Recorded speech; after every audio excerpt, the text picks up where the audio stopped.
All right, Marshall. Hey, Greg. Week in immigration news. Nothing happened last week, so we have to kind of scramble to come up with some ideas for things to talk about. Is that right? Or Yeah, nothing happened today either, so yeah, let's wrap it up. unfortunately, that will not be the case. And it was just a matter of figuring out what the order is for the week's nonsense, Mm. uh, which there was plenty of. But well, in terms of the most ridiculous story of the week, and there are many, but the most ridiculous one is the stupid gold card.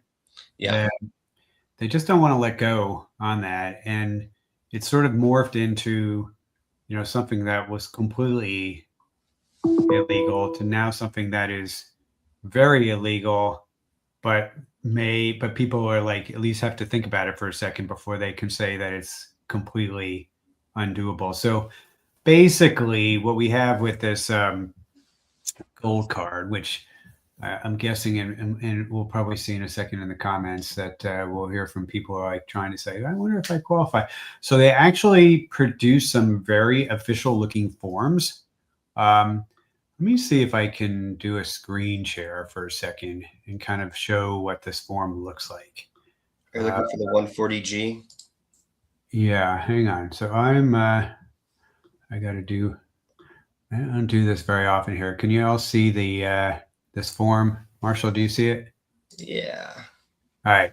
So this is the very, very official USCIS form I-140G. G is for gold. And it basically, the way this program works is you have to be applying for an EB1 A, extraordinary ability, or an EB2 national interest waiver. And basically, if you donate $1 million to the Treasury of the United States, it's hard for me to get through this without chuckling.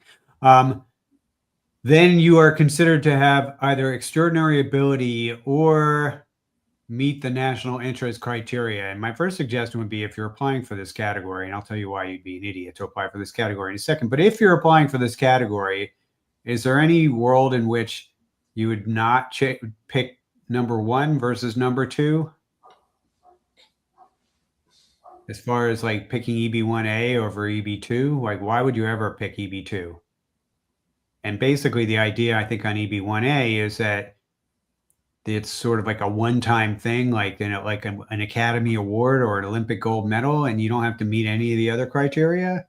I think is the way this is the way they intend this to work.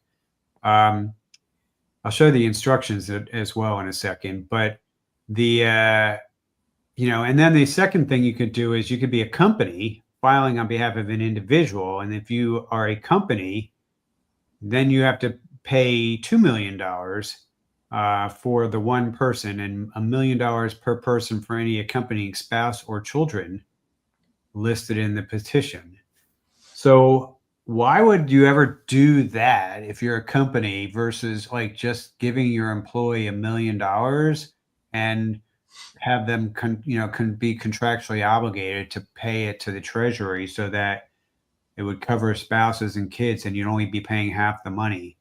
I mean, there's some like I don't understand. I'm just trying to understand sort of what the logic is on this. There's not a lot of other information here, just the usual like Mm. biographic information. Source of funds, information too. I mean, information news requesting. I say the country. Where's the you got some employment history here, education history, marital history. Oh, source of funds. Yeah. So I guess you're trying. You have to show here that you like.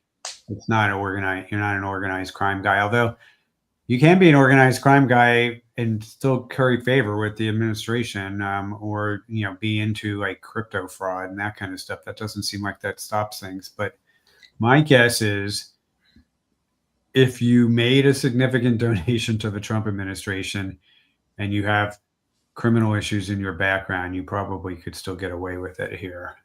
Just I thought, but so they have they're asking you some information on where the money comes from. And then the, oh, here you go. Admissibility issues. Yeah. Engaged in or sought. Yeah.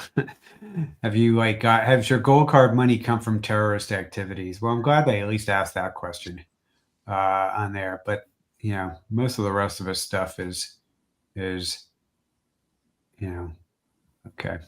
Back on this, let me unshare that for a minute. Now there are some instructions as well. So let me get the instructions out. And kind of show people that. Share screen, and we have instructions. All right, so here we are on the instructions. What I'm trying to figure out is sort of like if they give you how much information they actually give you about EB1, like answering your questions on how to how does it work with EB1. For an individual filing an I-140G who makes this gift, it just says you get a gold card, and it doesn't seem to say that you have to meet any of the other requirements that would normally be applicable for extraordinary ability or national interest waiver. Would you agree that that's kind of like the way you read it? Because Yeah. I didn't see anything that said you had to otherwise meet the requirements for that category, like demonstrating that you meet 3 of the 8 categories, or that you meet the Kazarian standards, or any of that stuff. It sounds like they're saying basically fill out this form. Do you even have to fill out a regular I-140 form anymore for EB1A, or is it just this? For the gold card application, it would just be the I-140G. Yeah, so you don't even fill out the I-140, which, they're basically saying this is a new EB1A category and a new EB2 national interest category, and they run on their own track, and you don't have to meet any of the other requirements. Now, let me just sort of preface this with a couple of things. This is illegal. This is not going to, and basically the idea that people can cut in front of a line by just paying money and not actually, well, I don't know if they cut in front of a line. I guess they're still in the regular EB1 and EB2 categories here, but they essentially are pushing a lot of people further back in the line that are going to be applying later. That is going to result in litigation. The question is how fast that's going to happen. And that is going to be, and here's a tip. Whoever sues on this will win. So if you're a lawyer out there and you want to, you want to get into federal litigation, I mean, I don't want to tell people to just file a bad lawsuit. And if Chuck Cook or any of my impact friends are watching this, they're probably cringing. However, I will say this is a layup of a federal lawsuit, because Congress has to create a new visa category. You can try and call it EB1A. You can try and call it EB2 national interest waiver, and kind of couch it under those. These are new visa categories. Visas are statutory. They are created by acts of Congress. Congress did not pass legislation creating a gold card. Congress could have passed legislation creating a gold card, because they had passed they've already passed a couple of immigration bills this year. They passed this big, beautiful act that had lots of immigration provisions. They passed a $900 billion defense bill today on there. Congress knows how to pass legislation if it wants, and Trump has been able to get certain bills passed when he wants them. He doesn't even try it on this one, because I think he knows that the votes would just not be there for this green card category. I think a lot of people would basically, a lot of his Republicans colleagues would not be voting for this if they had the opportunity. There's just not the votes to pass it in Congress. So what is going to happen? You're going to pay $1 million. You're going to pay $2 million into the U.S. Treasury, and then your case is not going to get adjudicated. And then you're going to have to go and basically probably go to court and ask for your donation to the U.S. government to be returned on there. So any clients who call me and ask about this, I'm going to tell them this is a scam. This is not a real category. This is not authorized by Congress, and these applications are going to be accepted very briefly, and then there's going to be an injunction holding, telling the government you can't take any more of these, and then eventually this whole category is going to be ruled illegal, and then it's just going to be trying to unwind how people get their money back. So my suggestion is do not participate in this. I have yet to see any explanation from the White House on why this is legal. Have you seen anything where they've even tried to give an explanation of why it's authorized and legal? I haven't even seen that. All I've seen is announcements. And this does show you how I mean, these are professional people at USCIS who work on these forms and who work on designing these programs and all that. And, honestly, they should have resigned before they worked on this. If these are professional people at USCIS who are, consider themselves nonpartisan on there, and you're asked to do something that is blatantly illegal like this, you need to resign. You can complain. It's probably not going to do anything for you, but that's this is just an embarrassment. And that's, I'm usually when there's this kind of stuff, I guess the debate is, it's like, should I put this in the visa.ai law library, this stuff? I mean, I might, but it's not. I might also put, I'm going to have to find it very quickly. I'll probably get Dan Kowalski, who wrote an op-ed, an opinion on this Substack today about this. And Marshall, I was sending you some excerpts of that earlier. Dan is a contributor to the library for the AI, and I'm definitely putting his opinion piece in, and hopefully, if anybody asks, tell me about the program, the gold card program. Hopefully, his op-ed will come up if there's any links to anything like that, so people really understand what a criminal enterprise this is, basically, on the part of the administration. Okay, anything else we want to say about gold cards, Marshall? No, I think we covered it, but maybe next year we'll talk about a special student visa for Trump University or something equally. Probably. Oh, I made a banner, but it's not a very exciting banner for that one, but it'll be it's gone. All right, let's talk about the H-1B H-4 enhanced security policy that's effective on December 15th. So what's that about? Right. I think you and Elisa touched upon this a little bit last week when it was announced. Since the announcement, we've seen a lot of chaos unfold as it's kind of getting closer to the launch date on December 15th. We've heard lots of reports, and there's tons of articles being published this week about individuals who've had their visa application appointments canceled abroad. Right. So we've heard of, dozens. I started to calculate how many people have been affected so far, but predominantly in India posts, there's been a huge swath of applications that have been canceled for December 15th onward and been rescheduled 3 months down the road, even upwards of 6 months. So there are tons of people who are already abroad getting ready for their interview that have planned this trip for a year or more. So it's a real gut punch for people in that situation. They're stranded.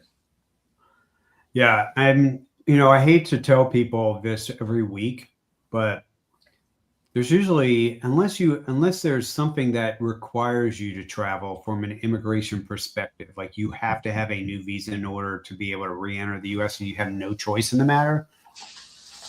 Any travel is really, I think, risky.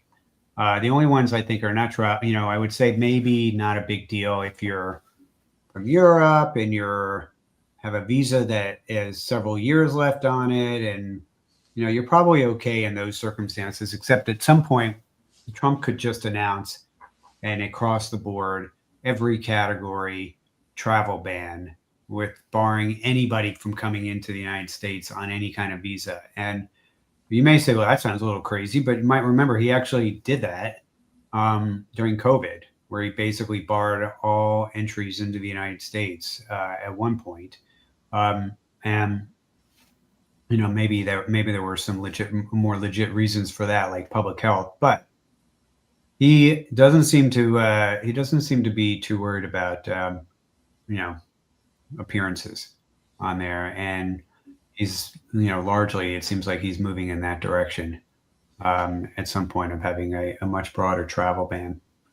Okay, although he went on this rant, he's been ever since the people started telling him that prices were going up, he's getting a little nervous, and he started going out and doing like events where he's supposed to talk about affordability, and then he kind of drifts off into the usual rants and things like that. But he went on some rant yesterday about like, why can't we just let in people from like Norway and the white countries? Why do we have to like let in all these people from all these other countries?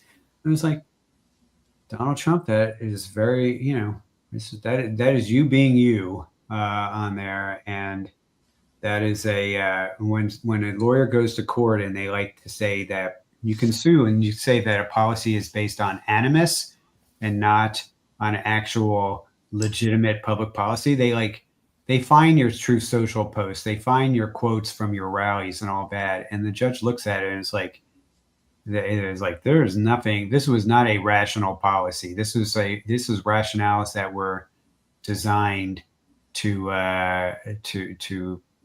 basically cover up the real ideas here. So anyway, so that's that.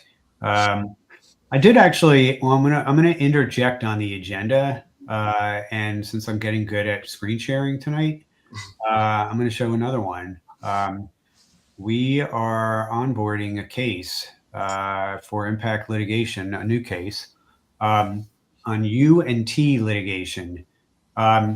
So we just started. We just got pushed out the AI apps that help us with the onboarding of plaintiffs. That's all done. But if you go on to impactlitigation.com, impact is IMM, get it? Impact like immigration. PACT litigation.com. You can see the onboarding cases. So if you are somebody that is, if you're either a lawyer who represents UNT non-immigrants, or you're somebody in U or T status, we're looking to sue to get a judge to affirm that the deferred action available to UNT prevents ICE from detaining people. And so that's been a big problem recently with ICE basically taking the position that they can detain those people already granted deferred action based on a bona fide determination of their pending U or T non-immigrant status. So that's what this case is about. And there's an FAQ and all kinds of information here. So that is a quick commercial for that lawsuit that we are just starting onboarding this afternoon. So if you're in that category, or you're a lawyer and you represent people in that category, you should probably take a look at that. Okay, Marshall, we are moving on to the, here we go. Hold on, gotta put the banner up. Where'd it go? Oh, here it is. So that's my description. This latest news. So how is CBP proposing to end tourism to America? Well, they're making what had been one of the easiest, convenient ways to travel to the U.S., the ESTA program, a lot more challenging to use and enhanced security requirements. So let's remind people what ESTA is, because, well, I mean, a lot of people know about it, but basically ESTA is visa-free travel for 40 people from 42 countries that are considered to have a very low overstay rates in the United States, that are considered to be pretty safe tourists to have here, as far as like complying with immigration law, not working illegally, all the other things that it takes to get into the ESTA program. And now we are basically telling all the people that are coming in from these countries that they have to go through all kinds of new screening. So, like, what are some of the new ways? Right. First, they're going to decommission the website, which is the convenient way that everyone creates the application now. Maybe it'll just help to kind of explain how simple it is to use now. Right now, if you want to apply for ESTA, you I think pay $40 online. You fill out an application, has some pretty basic biographic information about yourself, emergency contact, and your trip, and then you're approved for 2 years. The new rule proposes that they're going to decommission the website and have all the applications go through a mobile app. So it has to be completed on, I guess, a smartphone or something. Okay. So they can incorporate a biometric component to the application, which would be like a selfie or something, I think. Okay. I don't know if they could scan your thumb on your phone too, but just an enhanced biometric component. Yeah. And then what's got a lot of they want a lot of nosy information about your social media and your email, exactly. your addresses and your phone numbers and all that kind of stuff. Yes, it's 5 years of social media history is kind of what made the headlines today. So that's great. All right, and we have and they want this. Is this for just for adults, or is this for also for like teenagers and kids? Not sure. Maybe it would be applied universally. Plenty of kids have social media accounts now, but right. I mean, I know they want information on names, addresses, birth dates, birthplaces of kids, but I don't think it's really clear about like whether they, in their own right, have to provide all that information. And the headline was like not, that I just said was like the proposal on tourism to America. It's like people are already pretty. I mean, I've been on the flights back, and from Europe. I've been on several flights to Europe since Trump came in, and it's like it's mostly Americans that are on the airplanes that are coming back from Europe. It's not Europeans coming to the United States. And that's a big chunk of the 42 countries are the European countries. But it's the tourism to the U.S. is already taking a big hit over the last year. I mean, I was just in the Latin American chapter conference for AILA at a meeting in the Caribbean, and all of the there was a lot of jumbo jets from Canada. From where was this? It was in Barbados. It wasn't even like a big island on there, but there were jumbo jets from Canada, from KLM, from British Airways, and all that. And the Caribbean is like booming for tourism right now from people that would normally be like heading to Florida. I can't imagine that, the governor of Florida is going to go out and basically endorse this concept. This has got to be, he has to be hearing on a daily basis about how much of a hit that they're taking. But anyway, you can file a comment if you would like. I recommend that. The comment period is you have 60 days to make a comment. If you are in a world that depends on ESTA, I would consider making a comment. Hopefully, enough of those will come in, and maybe it will be slowed down if that happens. But we've been surprised before. You never know on there. Trump, is a guy who is he's a hospitality guy. He, to some extent, his career has been built on getting foreign tourists to come into his hotels and to his resorts. So, maybe he'll get it, but that's where we are. All right, moving along. What's the next thing? We have prudential visa revocations. So yeah. So tell us what this is. This will sound familiar, but Marshall, I can describe it, or you want to?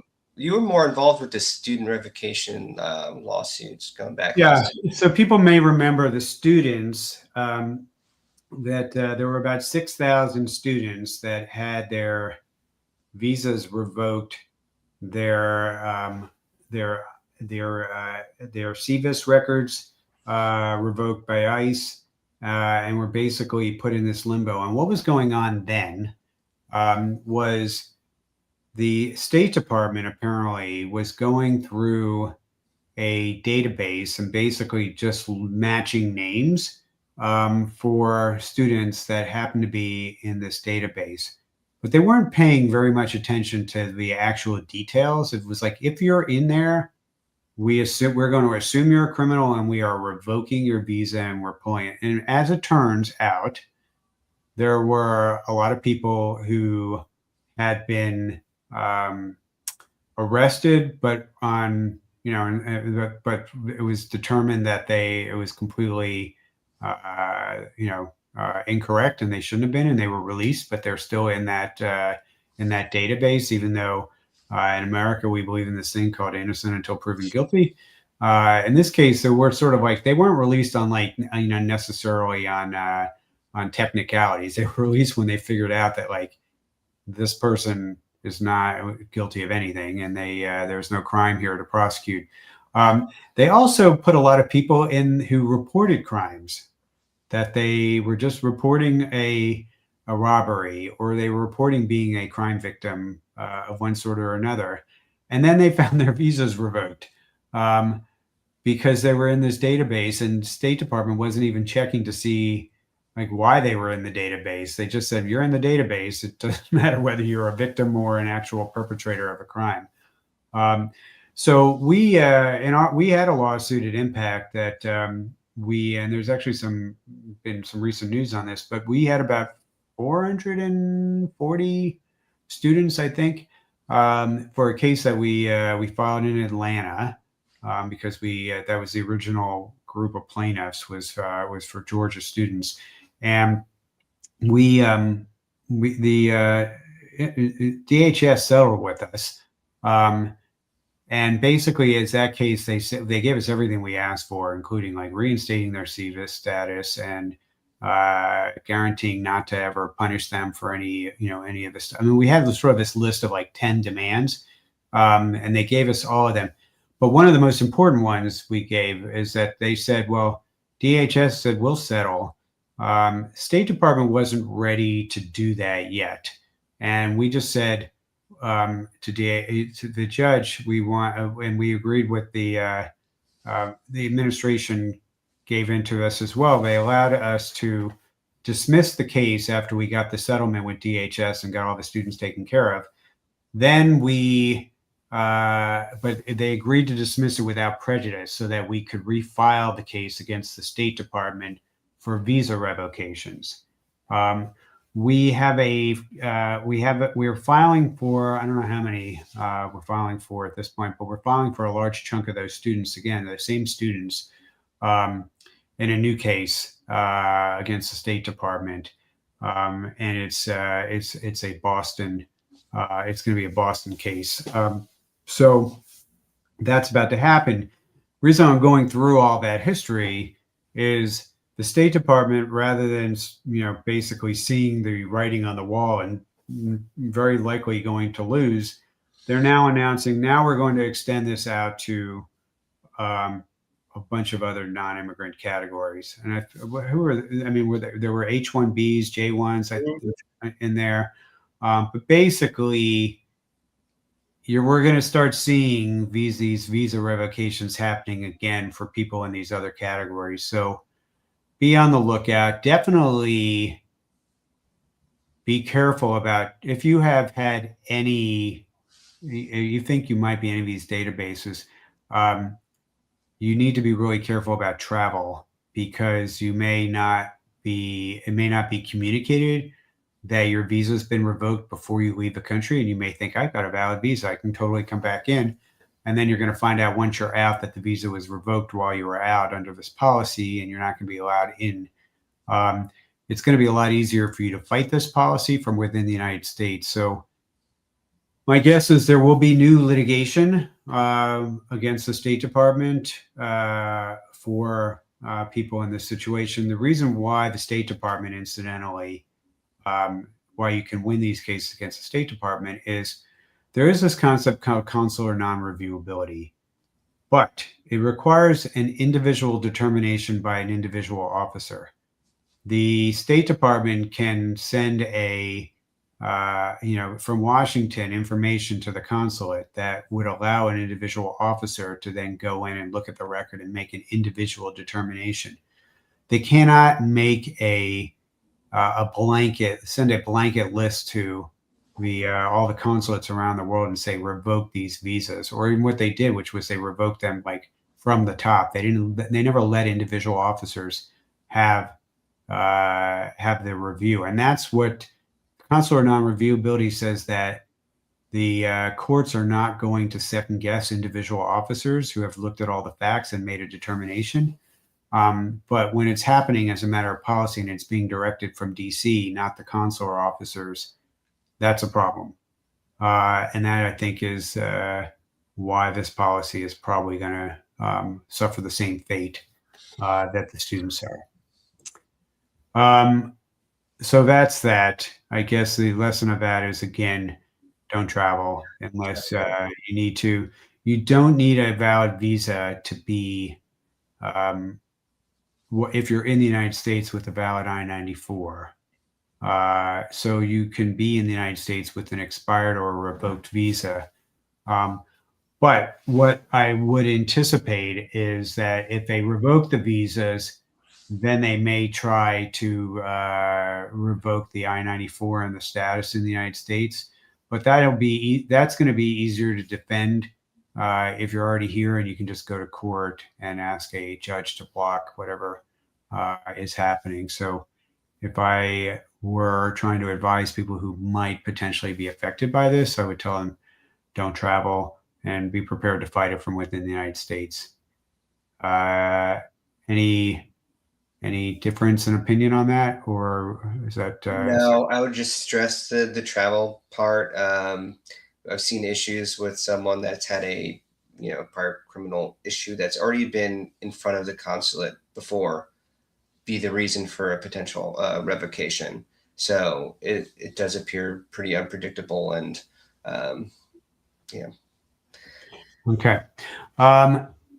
We had a last topic, and then we can see if people have questions they want to ask, and we can and then we can talk about that. So moving back to the my wonderful banners for the week. So USCIS has opened up what I guess we would call a Black Ops Center. This is their, I'll tell you sort of like what I'll show you again, kind of like, since I have mastered screen sharing for this. But this is their big announcement.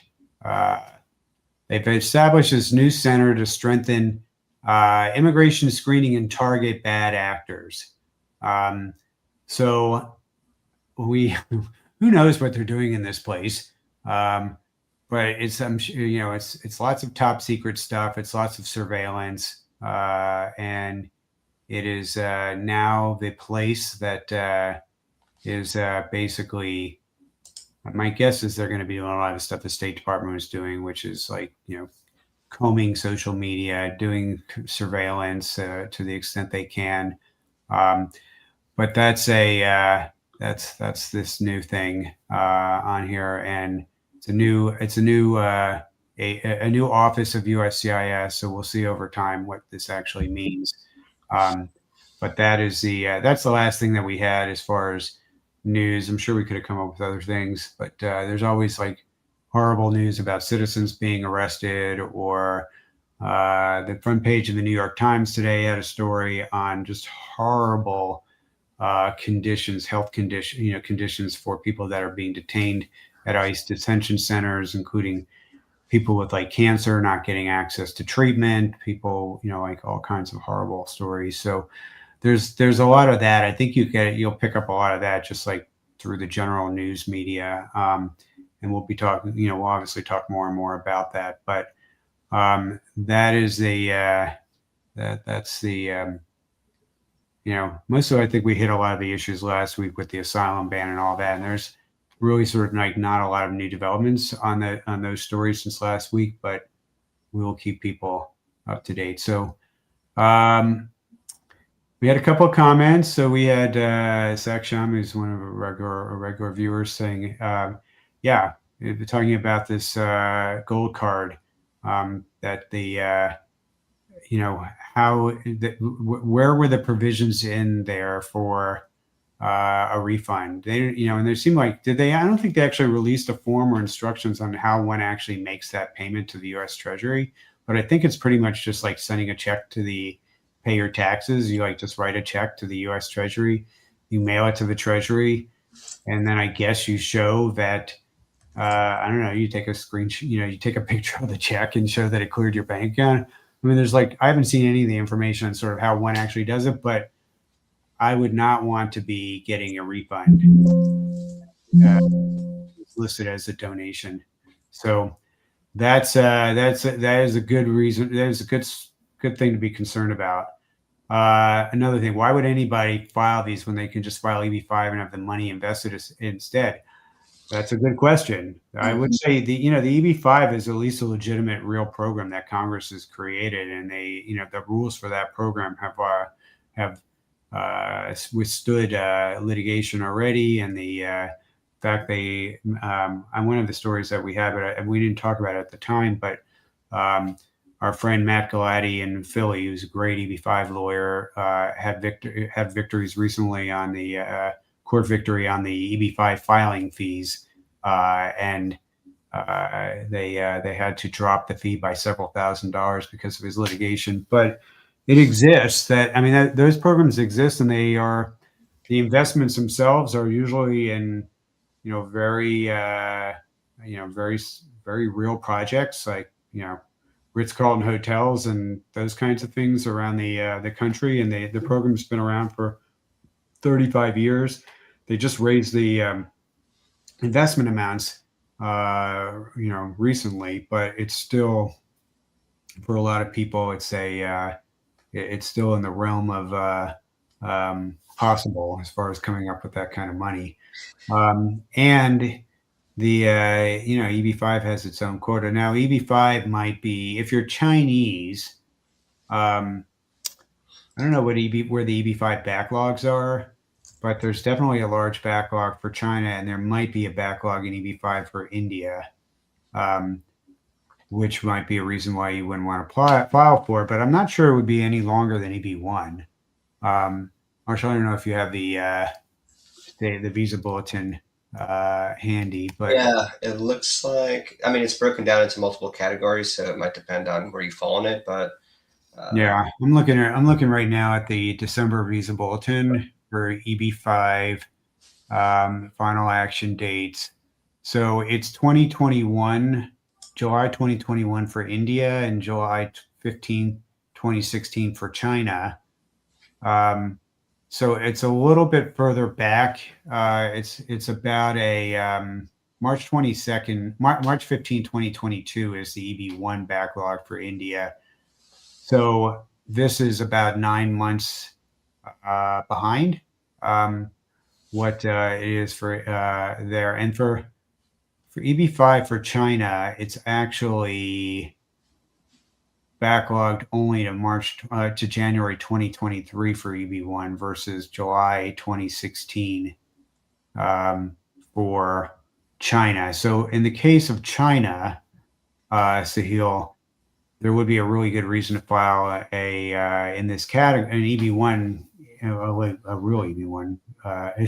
Don't file an EB-1 in this category. But if you actually were looking for a faster strategy and you can file an EB-1 and you were from China, you would be saving many years. If you're from India and you're trying to decide between EB-1 and EB-5, EB-1 is slightly faster, like 9 months right now, and who knows if it'll stay at the same pace than India. But that's that's not that big of a difference, if you ask me. So good question. Will we be joining litigation on current pauses and delays? So That is a good question. There are have been so many different policies that have been announced in the last couple of weeks, and there are a lot of lawsuits that are I've heard being discussed. Right now, we are really all in on the H-1B $100,000 lawsuit, and I'm sure people want to know what's going on in that case. And Marshall and I were talking about beforehand, like what I could say and what I could not say about that case. But what I will tell you is that, just to describe again on that, because for I know a lot of people that watch this, that H-1B $100,000 fee is a huge concern. There are two lawsuits that have been filed on this subject, one on the East Coast, one on the West Coast. The East Coast suit in D.C. was filed by the U.S. Chamber of Commerce and the American Association of Universities. That case was filed after another case that I'm actually co-counsel on called Global Nurse Force. And that case, the Global Nurse Force case, was filed in San Francisco. The cases have a lot of similar legal theories. They're not precisely the same, but there's some similarities. And that case, the chamber case, while it was filed a couple weeks after ours, is actually further along in terms of next steps than ours, including their preliminary injunction filing having already been done. One of the reasons why it's a little easier for the chamber and for the case is they are not seeking to protect anybody but their own members and the members of the American Association of Universities. Now, granted, that covers a lot, but the chamber, if you want to join the Chamber of Commerce, you're probably going to pay about I don't know what it is, probably about 80 grand. I think it's the figure that I've heard. I'm super happy that the chamber is suing. I'm very happy that they're going to benefit thousands and thousands of workers and all these companies that are chamber members. But it is not going to extend when they get their injunction. It's not going to extend out to everybody. The bulk of employers that file H-1B applications are not likely chamber members because it's a lot of small companies that file H-1Bs. As well as big companies, but certainly the universities are a large number of the filers, so that will help a lot. And I'm rooting for the chamber. Trust me, they're winning that case is really important. But the case that we're working on the West Coast, the Global Nurse Force case, our stated aim is to basically make sure that everybody benefits when we get our relief. So that will, I'm not going to discuss sort of like at this point, I'm under strict orders there's like 25 lawyers that are working on this case, and we're all under orders not to talk about specific strategy and give it away. And you may say, why not? Well, the Department of Justice doesn't need to have Greg Siskind saying on his live stream what day we're going to be filing what types of pleadings on there. What I will tell you is that I probably get about 100 emails a day from the lawyers back and forth, reviewing documents, reviewing pleadings, and there is a frenzy of activity that's happening behind the scenes on that case. I said last week that we are very, very, very, very, very close to having something where I can talk to you about it. It will probably, it's going to be very soon. And I will, when I'm going to obviously know I know exactly when everything that we're working on is actually going to be filed and all that. But I'm not telling here anything about dates or what we're filing, or well, I guess if we're filing, but I'm pretty sure that everybody knows that we're not going to basically just sort of sit back and wait. But what I will tell you is that when it's, as soon as it drops, and I will be watching with all the other lawyers and seeing when it ends up officially accepted by the courts. I will do a live stream for all of you talking about specifically what just happened. Um, so that's going to be, like I said, soon on there. I've already seen what's going on, and I know that it's almost ready. Um, okay, let's move on. We had another question on the gold card. Who is the gold card for? It will be subject to numerical caps, and those who aren't caught in the caps can file. So basically, I think what they're saying is that they're just going to steal numbers from the EB1 and EB2 categories for the gold card. It doesn't have its own cap or its own numbers because Congress never actually authorized this.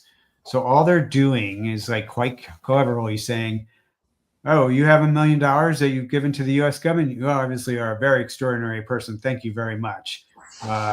You can file for an EB1, and we will consider that to be all the evidence we need to show you're extraordinary. Or, oh, you gave $1 million, $2 million company to company X to the Treasury.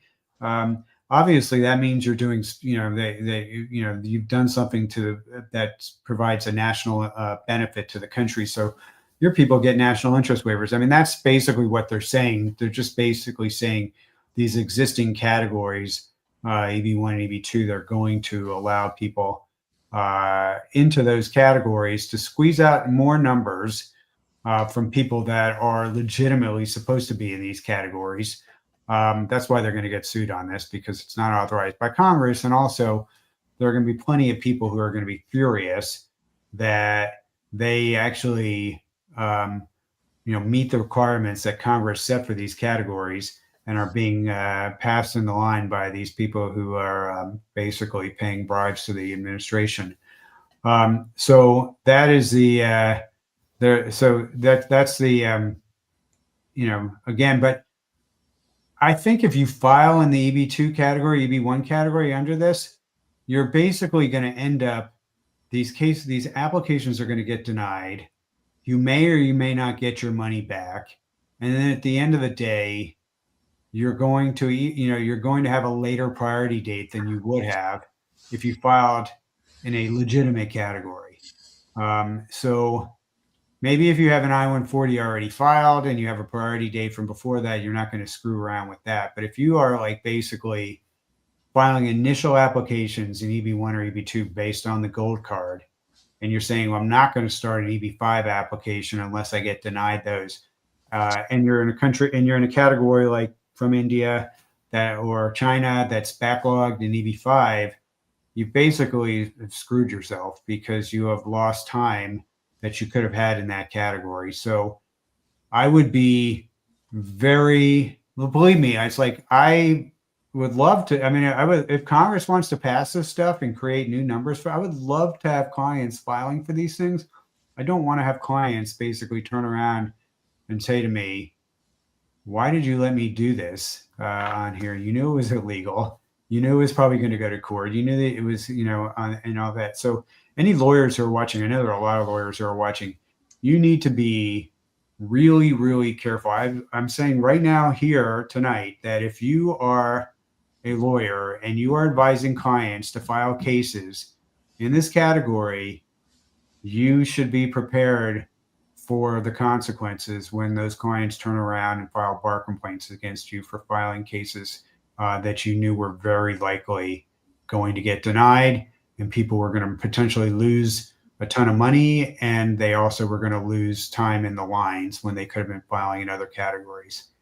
That's my warning for lawyers right now who are getting excited about saying, hey, I've got rich clients, I can get them to file these things. Find other categories that are out there. EB5 is, that's what Sahil said, that's potentially a good one. Okay. So we got somebody who's got a 2015 priority date in EB2. Why do I think you'll be getting do I think you'll be getting your green card in the next 5 years or not? I actually am somewhat optimistic in a negative way about dates moving more quickly. And I think that's because I think we're just going to be seeing a lot fewer people that are excited about applying and filing for green cards in the United States. I also think we're probably so you're 10 years out. My guess is that as the dates have been getting longer and longer. I mean, I've heard anecdotally, especially like when people's kids are getting close to turning 21, uh, or other countries are now trying to recruit. Like Canada has a new program since this $100,000 thing came out to try and attract H-1Bs to go there. I don't think the demand for employment-based green cards is going to be going up in the next few years. I think that we're going to see soft demand because of the administration changes, as well as I think the economy is is going to be going through some hard times. If I had to guess, in the United States over the next couple of years, when that happens, a lot of times people exit the country that were in line, and they've just decided that where they get laid off, and then there's a lot of things that happen, but basically when things are going great, that's when the backlogs are more, get worse and worse. It's when things get soft, that's when actually demand tends to lighten. Um, but otherwise, it's just looking into a crystal ball and trying to predict. And I don't think that I'm very good at predicting, so I'm not going to try to get more specific than that. Marshall, I don't know what you think, but I have seen some scary numbers from National Foundation for American Policy on how long green card waits will be in EB2 and EB3, and they're very scary. But sometimes the numbers shift around if when things are going on in the economy. So we will see. Any warnings for traveling with advanced parole for just So, Marshall, I know that's a topic that a lot of lawyers are talking about whether it's advanced parole or any kind of paroles are safe. I think for right now, we're not hearing about any specific problems with respect to pending adjustment applications. What I will say is that with respect to adjustments, it seems like the thing that is really scary right now are people who are not maintaining underlying non-immigrant status, or who are filing and have had status violations before they file. In the past, we used to tell people that I've always told people pretty much through my whole career, it's like a good idea to keep an underlying non-immigrant status just in case something happens to your green card application. But which was, just practical advice, because that green card application can be denied any time. And then if it is, that you have at least you have an underlying status you immediately revert back to. But now you need it because they're not even necessarily honoring the fact that you are maintaining status because you have an advanced parole application pending. So it's like another good reason to keep that underlying non-immigrant status pending. But if you have let's say you have an H-1B or you have some, an H-4, and then you have if you have the advanced parole, I believe if you come back in, this is where I'm glad I always have another lawyer pair with me, because it's actually doing this every day. But if you enter on advanced parole or pending a I-485, and you have you have an H-1B, you're still in H-1B status once you re-enter the country. Is that correct? Yeah. So I think the answer to the question, on it is, I think is a general rule. If you're coming back in on with a pending adjustment application, on advanced parole, I haven't heard specifically about. All I've heard about are about people that are being denied adjustments and then put into and given notices to appear because they didn't have an underlying non-immigrant status. That seems to be just anecdotal, and it doesn't seem to be in a lot of that it's across the board.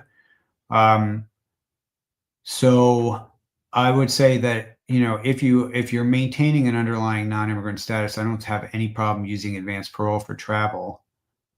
I think you have to, I'm trying to remember the old rule on it as far as the advanced parole, where you have to, if you have an H-1B, you could come back in on the H-1B, and the adjustment continues to be pending even if you don't have advanced parole, I believe is the rule. Is that correct? I think I might have to do some double checking on the rules on that. So see, my general warning, yeah, my warning is, I don't think advanced parole is being treated like the other parole categories as far as, that they are kind of revoking it. They're treating advanced parole for adjustment a little bit differently. But where I think the risks are, it's not on the advanced parole and whether that's going to be honored or not for 45s, but whether they consider you to be, whether they consider the whole adjustment application to be deniable or not if you are not maintaining an underlying status. So if you want to send me a note for if that wasn't clear, I'm happy to address that offline.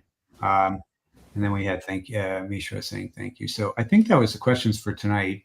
It is almost top of the hour. And Marshall, I wish your Tulane Green Wave all the best of luck in the college football playoffs. The Vanderbilt is going to a bowl that is the ReliaQuest Bowl in Tampa, Florida. That's where I went. And our consolation is that we have it is in a warm weather location, whereas I think the Tulane Green Wave is going to have to play its first game on the road in some probably very cold place, and they're probably going to get demolished. Sorry, Marshall. Yeah. So Vanderbilt will be in warm Tampa, probably winning, and maybe Diego Pavia will get the Heisman Trophy. I think he's the best quarterback in the country. We will see. So more to report on that next time. Thanks everybody for watching, and we will be back next Wednesday night. And I am sure that there will be many efforts to ruin people's Christmas and New Year's holidays with exciting new immigration policies that we will be reporting on. So wish you all well, and thank you for watching. We'll see you next time. Good night.